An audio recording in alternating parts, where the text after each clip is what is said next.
The death toll in Gaza has now passed 25,000, according to the health ministry there, and most of them women and children. Yet Israeli officials say the fighting is likely to continue for several more months.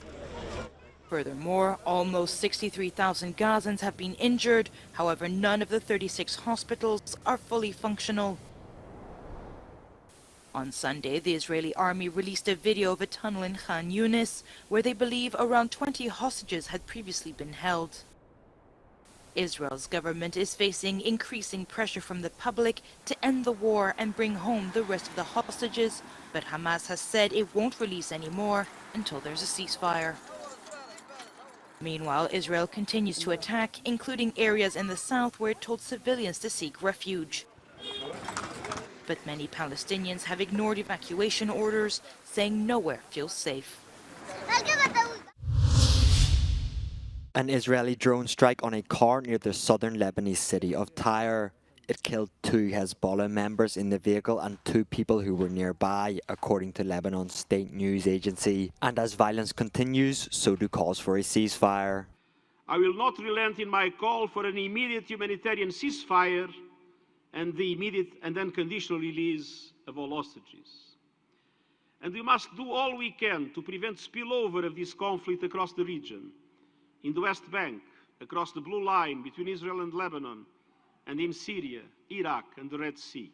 And in a phone call on Saturday with President Biden, Netanyahu again rejected the idea of creating a Palestinian state. In Tel Aviv, thousands of protesters who no longer have any faith in his government have demanded early elections. But whilst Netanyahu is under great pressure from both Israelis and internationally, he insists the war with Hamas must continue.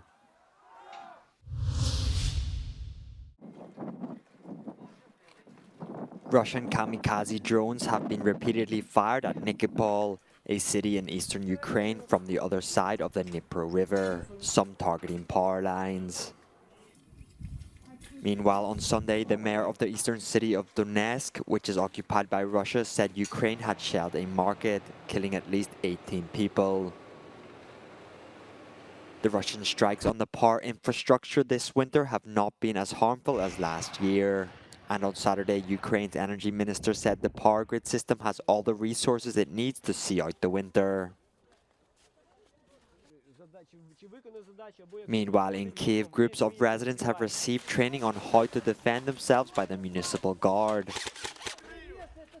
More than 20,000 civilians have so far been trained in how to react to drone attacks and how to perform first aid.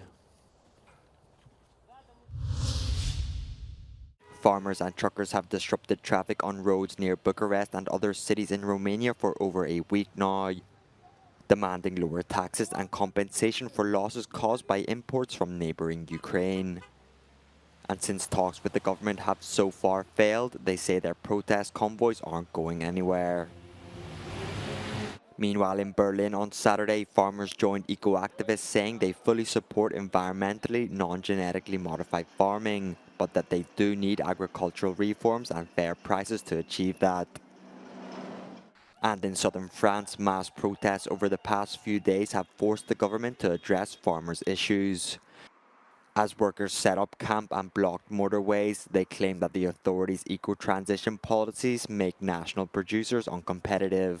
They say that this not only makes farms unprofitable, but it also forces people to search for products abroad.